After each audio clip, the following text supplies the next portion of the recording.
ఒక గల్ఫ్ దేశాలు అటు దుబాయ్ అయినా, ఖతార్ అయినా, బహ్రెయిన్ అయినా, సౌదీ అరేబియా అయినా ఈ దేశాలలో ఆయిల్ ధరలు ఇవన్నీ కంట్రోల్లోనే ఉన్నాయి. అదే సమయంలో యుద్ధం కొనసాగుతోంది.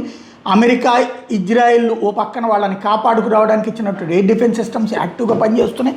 వాళ్ళ దగ్గర సైన్యం తక్కువగా ఉన్నా సరే అద్భుతంగా మోటివేట్ చేస్తున్నారు, ఎప్పటికప్పుడు పబ్లిక్ని మోటివేట్ చేస్తున్నారు.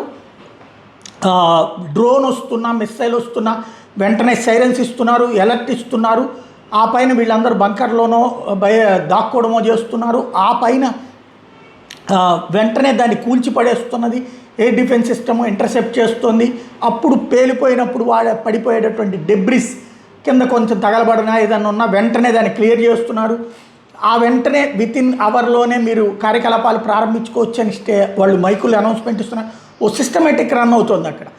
ఈ దశలో కొంతమంది ఆ వీడియోలు తీసి సోషల్ మీడియాలో పోస్ట్ చేయడం ద్వారా గల్ఫ్ దేశాలు అలా అయిపోయింది, ఇలా అయిపోయిందని ప్రచారం చేయడం ద్వారా గల్ఫ్లో ఇన్వెస్ట్మెంట్స్కి ఇబ్బంది, అట్లాగే బ్యాడ్ నేమ్, ప్లస్ అక్కడ ఉంటున్నటువంటి అన్ని దేశాల వాళ్ళకి వాళ్ళ దేశాల నుండి ఫోన్లతో అల్లాడుతున్నటువంటి పరిస్థితి. ఈ నేపథ్యంలో ఖతార్ సీరియస్ యాక్షన్ తీసుకుంది. 300 మందిని అరెస్ట్ చేసింది. ఫిల్మింగు, సర్క్యులేటింగు, పబ్లిషింగు, మిస్లీడింగ్ ఇన్ఫర్మేషన్ అన్నటువంటి పేరుతో. ఇది టైమ్స్ ఆఫ్ ఇజ్రాయెల్ చెప్తోంది.